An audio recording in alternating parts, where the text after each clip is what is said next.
Making the headlines tonight. Prime Minister Hun Sen presides over a review meeting of the Cambodian National Council for Women and expresses his appreciation for the efforts of council members. ASEAN foreign ministers issue a joint statement with 33 points of commitment, including 2 which focus on the South China Sea. British Prime Minister Boris Johnson says all signs from Russia show the possibility of the biggest war in Europe since 1945 occurring. A spectacular fireworks display brought an end to the Beijing Winter Olympics on Sunday. And the 137th Traditional Battle of the Flowers takes place in Nice into the second week of the southern French city's Carnival. This is the Daily Roundup on EAC News Channel. A very good evening to you. I'm Darshana Gochan. Prime Minister Hun Sen, the honorary vice president of the Cambodian National Council for Women, presided over a review meeting of the National Council at the Peace Palace on Monday morning. During the meeting, he expressed his appreciation for the efforts of the council members who have actively contributed to building and development of society, adding that women are involved in many activities in various sectors, including health, service, education, and the military. EAC News reporter Decca Nin has more.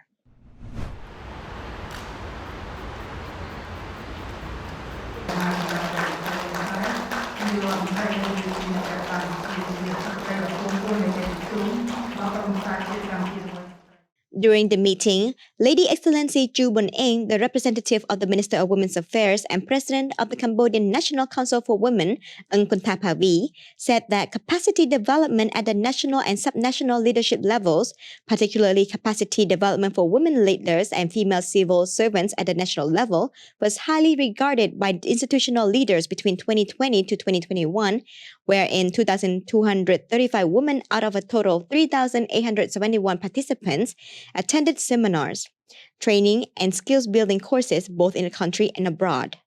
Lady Excellency Chu Bun-eng continued that, at the level of subnational administration, the Ministry of Women's Affairs organized a program to develop the capacity of women's affairs officers in conducting their work, seeking support, addressing gender mainstreaming and the environment, and addressing social ethics, leadership, and inclusion at the municipal, district, and commune level.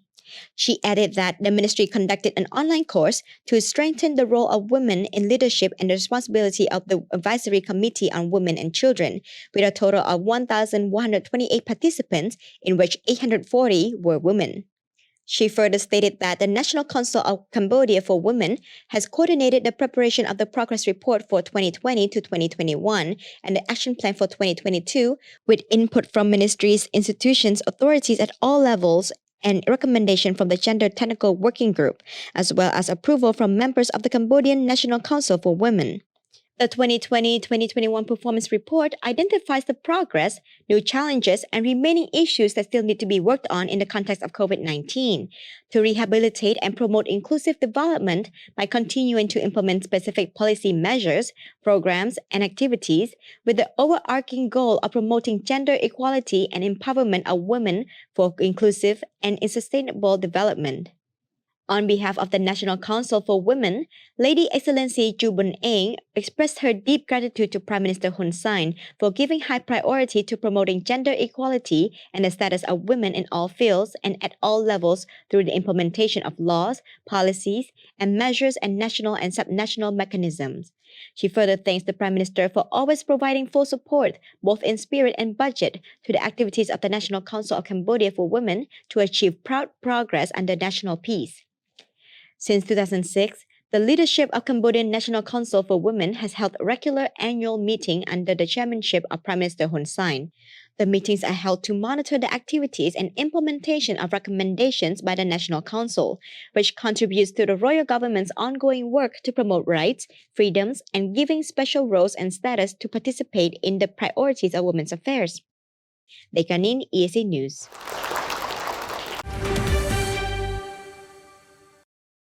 The ASEAN foreign ministers issued a joint statement after the 2022 ASEAN foreign ministers meeting on Friday, 18th February, with 33 points of joint commitment. Of the 33 commitments, 2 focus on the South China Sea, with some ministers raising concerns over control activities, regional conflicts, and destruction of marine resources. EAC News reporter Robin Lim has more details. The 27th and the 28th point in the joint statement says that the South China Sea issue has undermined confidence, caused tension, and could jeopardize regional peace and stability. The ASEAN foreign ministers reaffirmed their commitment to maintaining and promoting peace in the region by finding a peaceful solution without the use of threats or force.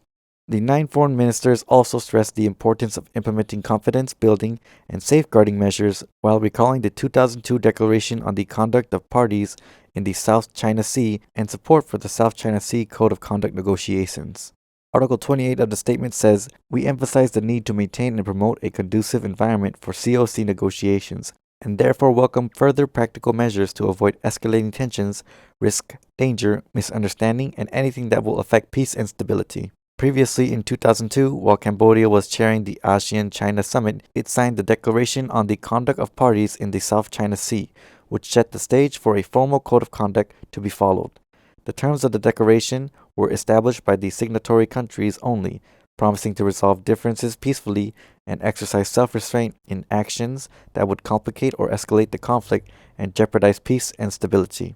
The 2022 ASEAN Chair, Prime Minister Hun Sen, has announced a 3-point solution to the South China Sea issue, which includes the implementation of the Declaration on the Conduct of Parties in the South China Sea, the facilitation of ASEAN-China dialogue, and the implementation of the South China Sea Code of Conduct. However, the Prime Minister has also told the international community not to blame Cambodia if a solution cannot be formed this year alone, because no issue in the South China Sea has been resolved by any ASEAN chair thus far. He further requested members of the international community to not heavily criticize Cambodia without evaluating the implementation efforts and actions taken first. The South China Sea dispute escalated during 2013 when China began island building in the Spratleys and Paracels Islands. 5 ASEAN countries, the Philippines, Brunei, Indonesia, Malaysia, and Vietnam, are locked in a dispute with China over maritime territorial claims and trade issues of great value in the sea. Robin Lim, EAC News. The president of the Cambodian Red Cross and the outstanding national figure of the Joint Action Plan of the United Nations Secretary-General, First Lady Bunrani Hun Sen, has called on all pregnant women in Cambodia to consult a doctor or midwife at their nearest health center or hospital on a regular basis, at least 4 times during their pregnancy, and to get vaccinated as directed by medical professionals. EAC News reporter Dekanin has more details. In a message released by First Lady Bunrani Hun Sen for the occasion of the National Day of Maternal and Child Health on Monday, February 21st, under the theme Strengthening the Provision of Reproductive Health Services, Maternal and Child Health, and the Provision of COVID-19 Vaccines to Pregnant Women and Mothers who are breastfeeding, the First Lady said that the field of maternal, infant, and child health has been impacted by the decline in the number of women at childbearing age in the population and the decrease in the number of pregnant women who receive regular health checkups, maternity care, and postpartum care. The First Lady, along with the Cambodian Red Cross, actively educate people on the benefits of having at least 4 health checkups during pregnancy, undergoing childbirth at the health center or hospital, conducting regular maternal and child health examinations, receiving postpartum care, fulfilling the required vaccination of children, including for the COVID-19 vaccine, and also on the prevention of transmitting HIV or syphilis from mother to child.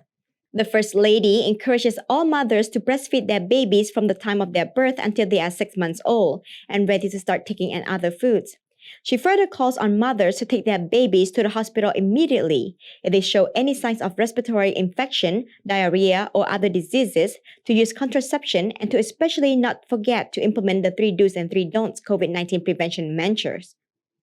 In 2021, the content of such key messages were reported to have reached 8,498 pregnant women and children, and 2,064 women were reported to have received postpartum livelihood support.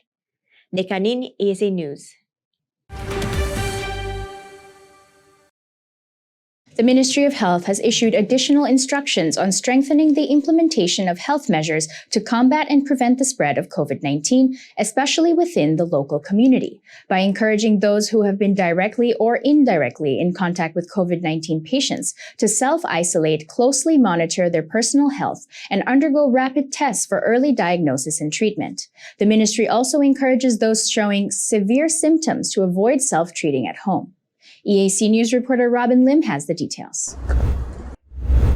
In the latest instruction released by the Ministry of Health on Sunday, 20 February, it states that COVID-19 patients with mild or no symptoms may undergo self-treatment at home with the necessary prescribed medication or antiviral drugs, such as 200 milligram tablets of molnupiravir sold under the brand name Molnatris, with the recommended dose of 4 tablets per 12 hours for 5 consecutive days. The ministry has said molnupiravir should be taken as soon as possible after receiving a positive COVID-19 rapid antigen test result. This drug should, however, not be taken by those who are under the age of 18 and those who are currently pregnant or breastfeeding. The ministry further advises COVID-19 patients with mild to no symptoms to stay at home and undergo rapid testing for COVID-19 on day 7 if no symptoms have been present for the last 3 days, during days 5, 6, and 7. If patients get a negative rapid test result, they will be permitted to complete their treatment on your own at home. But if the test result is still positive on the 7th day, patients must continue conducting tests 48 hours apart until a negative test result is obtained. Additionally, people who have been fully vaccinated do not need to continue their quarantine after successfully completing their treatment and obtaining a negative result. Those who have not been fully vaccinated yet must undergo quarantine for an additional 7 days after completing treatment. Most importantly, the ministry stresses that COVID-19 patients exhibiting any form of severe symptoms such as fatigue or shortness of breath should not try and self-medicate at home and should instead seek timely hospital treatment to save their lives. The ministry has said, although a number of scientific studies have shown that the new COVID-19 Omicron variant is relatively mild, we must not overlook the possibility of a COVID-19 outbreak which might cause serious accidents or deaths. All positive test takers must report their status to local authorities or a medical team, especially the director of the provincial health department where the individual lives, in order to properly conduct treatment procedures and monitor and prevent transmission to others. The Ministry of Health urges people to continue adhering to the recommended health measures of the 3 do's and don'ts, to avoid gathering in large numbers and keep all gatherings in general to a minimum. Robin Lim, EAC News.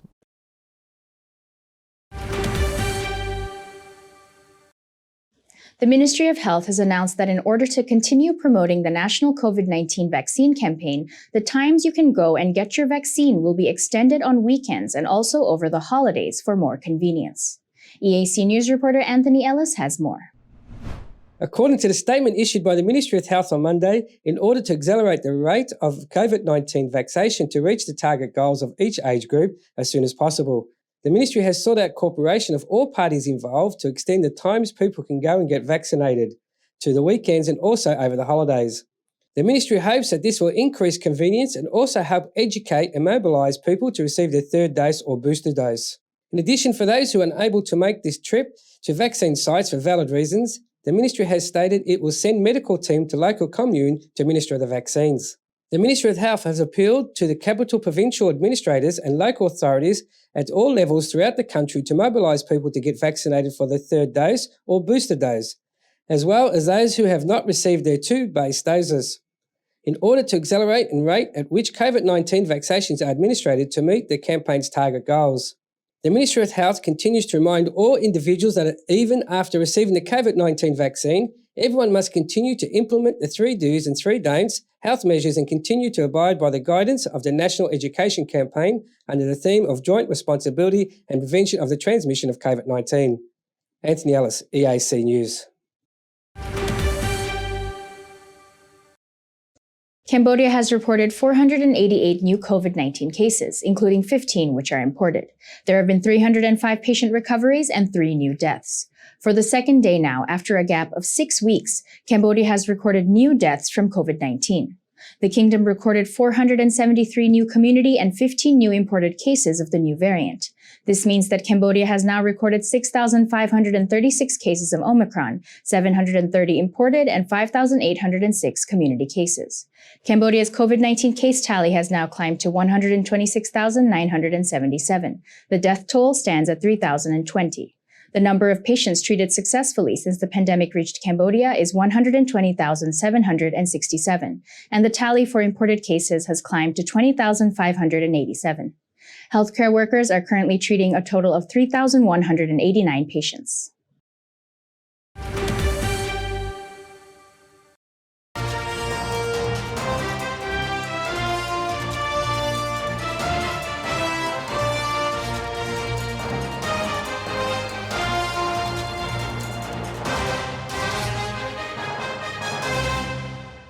And now for a look at news making international headlines this Monday, 21st February. At least 15 people were killed in the central Somalia town of Bedouin on Saturday, February 19th, after a suicide bomber blew themselves up in a restaurant that witnesses have said was packed with local officials and politicians. The Al-Shabaab militant group has claimed responsibility for the attack, according to the report by the site intelligence, which monitors militant groups online. A further 18 people were injured in the attack. One of those killed in Bedouin was a candidate in an ongoing parliament election, residents have said. The parliamentary elections began on November the 1st, 2021 and were initially supposed to end on December 24th, but are currently due to be completed on February the 25th. Police in Kathmandu has fired tear gas and water cannon to disperse protesters opposed to a U.S.-funded infrastructure program that was set to be presented in Parliament for ratification on Sunday, February 20. Witnesses and officials in Nepal's capital have said. Some protesters have injured in the clashes. The Millennium Challenge Corporation, a U.S. government aid agency, has agreed in 2017 to provide $500 million in grants to fund a 300-kilometer electricity transmission line and a road improvement project in Nepal. Government officials have said the grant will not have to be repaid and comes with no strings, but opponents say the agreement would undermine Nepal's laws and sovereignty as lawmakers would have insufficient oversight of the board directing the infrastructure project. Despite loud protests, the Minister for Communication and Information Technology, Gayanendra Bahadur Karki, put forward the agreement in Parliament and has said the protest would benefit 24 million of Nepal's 30 million population. Nepal relies heavily on foreign aid, and donors coordinate development aid policy through the Nepal Development Forum, whose members include donor countries and international financial organizations. A massive fish kill in the Coelho River estuary in Chile last week has left fishermen overworked, residents in fear, and thousands of tons of dead sardines floating along local shorelines. According to a statement on the website of Chile's National Fisheries and Aquaculture Service, Cernapesca, the entire area has been declared a human health hazard and the dead sardines have been banned for consumption. 7 major areas in the estuary have been affected by the sardine die-off, with Playa de los Pinos being hit the hardest. The news comes at a bad time for a region already struggling with stocking its national fisheries. Sardines, along with anchovy, were recently closed to fishing in the country due to low catch numbers. Cernapesca estimates that there were several hundred tons of dead fish in the water. Fisherman Hernan Machua has said around 1,000 tons of dead sardines have been scooped out of the water so far, and several thousand tons remain. He has also added that more help from the government in the cleanup efforts was desperately needed. Environmental officials are investigating water quality in the region off the coast of the Colima Peninsula to determine the cause of the incident.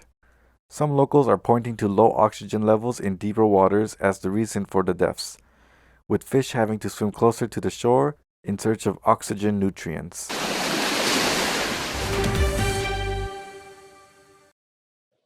British Prime Minister Boris Johnson says that all signs show the plan has already begun in some senses, that also their American friends think and everyone can clearly see these provocations now in Donbass, those explosions and so on, that they have been warning about for a very long time. And he has also said that the situation now is for something that could be really the biggest war in Europe since 1945, just in terms of sheer scale. British Prime Minister Boris Johnson has said on Saturday, February 19, that Russia was planning what could be the biggest war in Europe since 1945.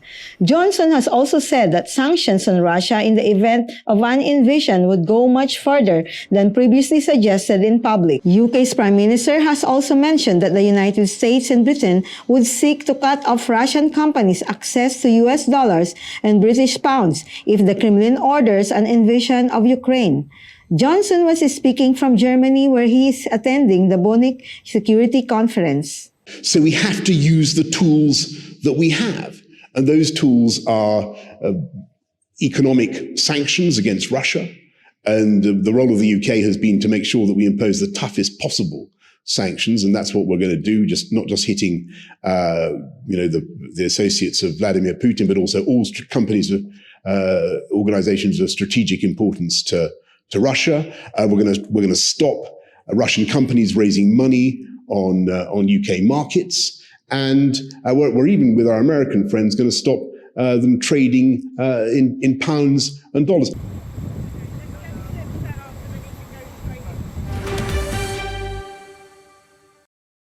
A P-8A Poseidon maritime patrol aircraft was illuminated on Thursday while flying over Australia's northern approaches by a laser from a People's Liberation Army Navy vessel, potentially endangering lives, the Defense Department has said. Australian Prime Minister Scott Morrison has accused Beijing of an act of intimidation on Sunday, February 20th, after a Chinese Navy vessel has directed a laser at an Australian military surveillance aircraft last week. Australia has raised the issue directly through the diplomatic and defense channels. It's the way Australia stands up to Corrigan and bullying and intimidation and threats. Australian Prime Minister Scott Morrison says it was a dangerous act. These sorts of things can disable such aircraft and put those in the aircraft at great risk. It was a reckless and irresponsible act, and Morrison says it should not occur. Morrison has said his government will demand answers from Beijing. The Chinese vessel was sailing east with another plane ship through the Afara Sea, and at the time of the incident, the department, he said, the sea lies between the north coast of Australia and the south coast of New Guinea. The Defence Department has also said that the both ships have since transited through the Torres Strait and were in the Coral Sea. Relations between Australia and China, its top trade partner, has soared after Canberra has banned Huawei Technologies company from the 5G broadband network in 2018, toughened laws against foreign political influence, and has urged an independent investigation into the origins of COVID-19. I'm very concerned about the actions, though, of using the lasers on an Australian surveillance aircraft. That is, I can see it no other way than an act of intimidation, one that is unprovoked, unwarranted, and Australia will never accept such acts of intimidation. They're in our exclusive economic zone. It did not occur in Australian waters, but I have no doubt that it had been an Australian vessel or a British vessel, American vessel, a French vessel, a Japanese vessel, for that matter, or German, that was going through a similar waters up in the South China Sea, and that was done to a Chinese surveillance aircraft, then I think people can guess about what the reaction to that would have been. And it's not just important for Australia, but I think all around the region, this explanation should be provided as to why a military vessel, a naval vessel, in Australia's exclusive economic zone would undertake such an act, such a dangerous act, in relation to Australian surveillance aircraft, legitimately doing what it's doing their job, being where they have every right to be. And that act of intimidation is not just a message that I suppose they're trying to send to Australia, a message that we will respond to, but it is a sign of the sort of threats and intimidation that can occur to any country in our region. And that's why we need to band together.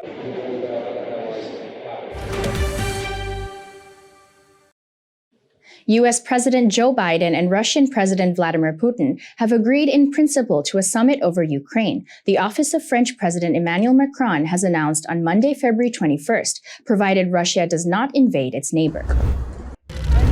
In a statement released early Monday, the Élysée Palace had said Macron had pitched both leaders on a summit over security and strategic stability in Europe. The statement says Presidents Biden and Putin have both accepted the principle of such a summit, before adding that such a meeting would be impossible if Russia invaded Ukraine, as Western nations fear it plans to. The White House did not immediately return a message seeking comment. The announcement, released after a volley of phone calls between Macron and leaders on both sides of the Atlantic, comes after a week of heightened tension spurred by Russia's military build-up and down the Ukrainian border.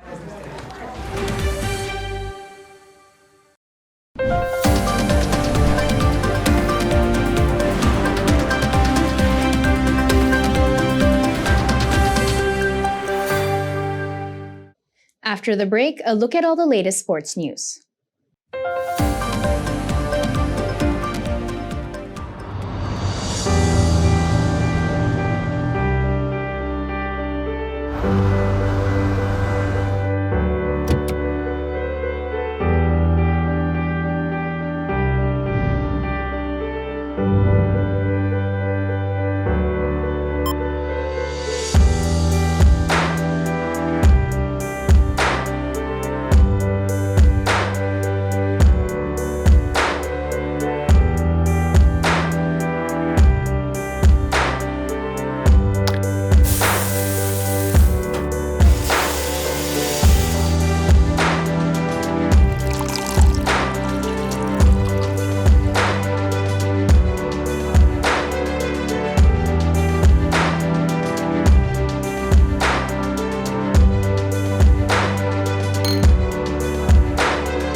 If it's happening and you need to know about it, you'll get it all right here. EAC News brings you updates and breaking news in English across all of our platforms and channels. The EAC News app, YouTube, Facebook, Telegram, Twitter, and our website www.eacnews.asia. Join me and the rest of the EAC News team every day on your favorite channels.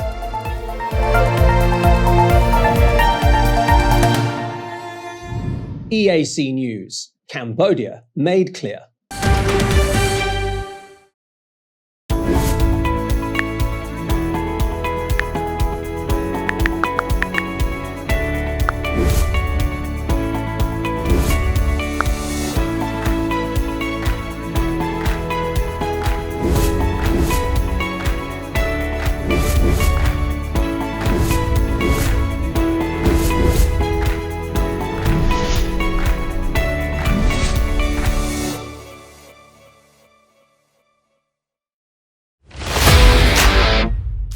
តើលោកអ្នកចិត្តរៀបអាពាហ៍ពិពាហ៍មែនទេហើយពិបាករកក្រុមហ៊ុនថតវីដេអូផ្សាយផ្ទាល់ដែលមានគុណភាពមែនទេ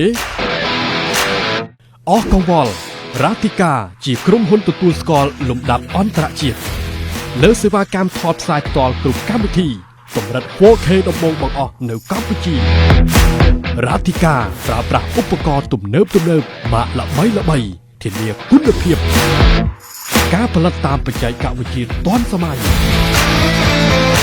រ៉ាទីកានឹងជួយធ្វើឲ្យកម្មវិធីលោកអ្នកកាន់តែមានភាពអស្ចារ្យលោកអ្នកនឹងបានឃើញរាល់សកម្មភាពក្នុងពិធីទៅលើកញ្ចក់ទូរទស្សន៍ទំហំធំកម្រិត 4K និងការបញ្ចាំងលើផ្ទាំងក្រណាត់សព្រមទាំង LED ដែលមានរូបភាពច្បាស់ត្រជាក់ភ្នែកសូមអញ្ជើញកក់ពីឥឡូវនេះតាមរយៈលេខទូរស័ព្ទ012 823 848 017 838 889 និង016 823 848 រាធិការទំនុកចិត្តការទទួលខុសត្រូវនិងគុណភាពខ្ពស់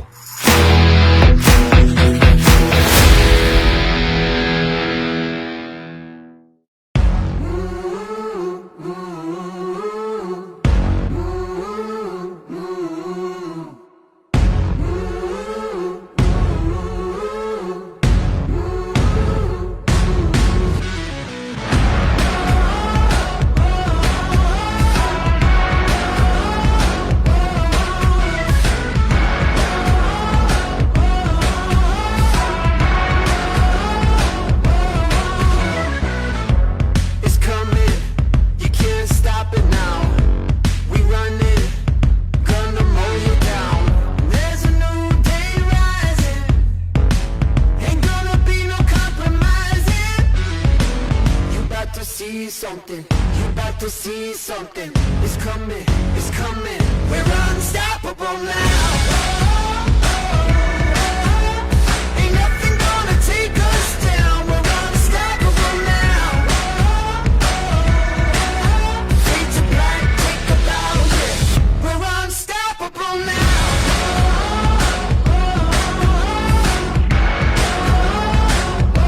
Here it comes.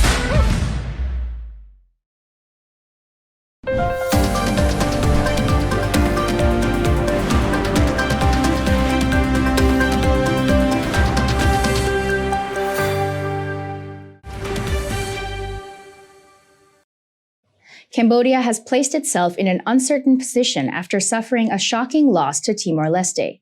Cambodia was expecting to win the group phase on a high after picking up the full points in their first two matches.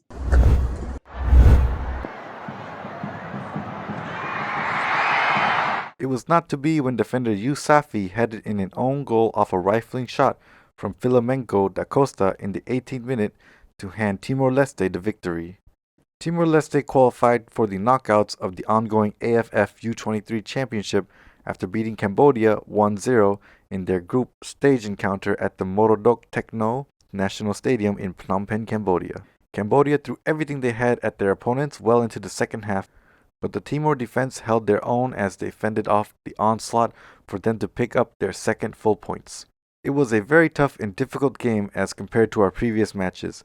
We were not able to calm down and could not work our system, and that made things hard for us in the second half, said Cambodian head coach Hirose Ryu. Cambodia, backed by a roaring crowd, further upped the ante in the final 15 minutes of the game.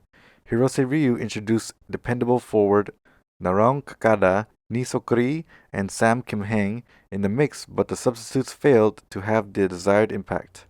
At the back of this win, Timor-Leste qualifies for the knockouts as Group A champions. However, Cambodia's fate hangs on by a thread as they now have to depend on the other results between in Group C for a probable semi-final berth.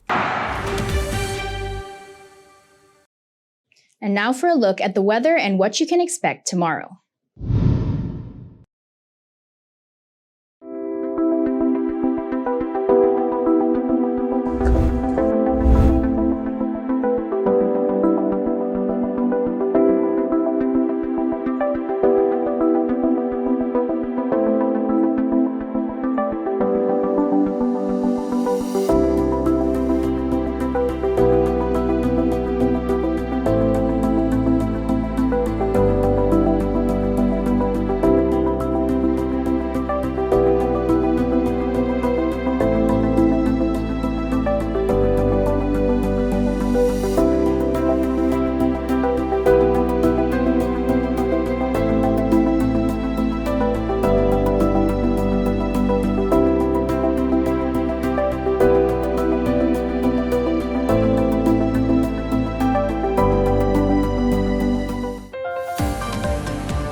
And finally, the 137th Traditional Battle of the Flowers took place in Nice on Saturday, February 19th, as the southern French city's carnival has continued for the second week.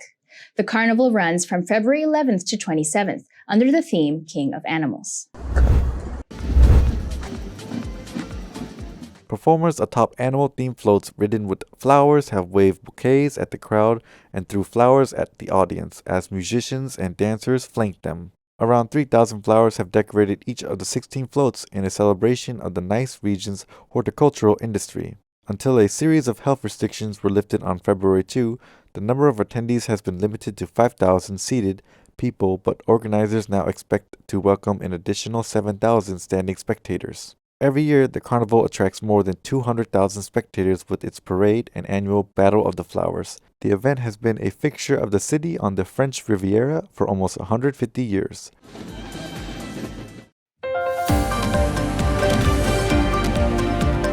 Thank you for watching the Daily Roundup here on EAC News Channel. For more breaking news and updates, you can check out our website, eacnews.asia, or search EAC News on Telegram or at your favorite app store. More from the EAC News team tomorrow night at 8 p.m. We will see you then.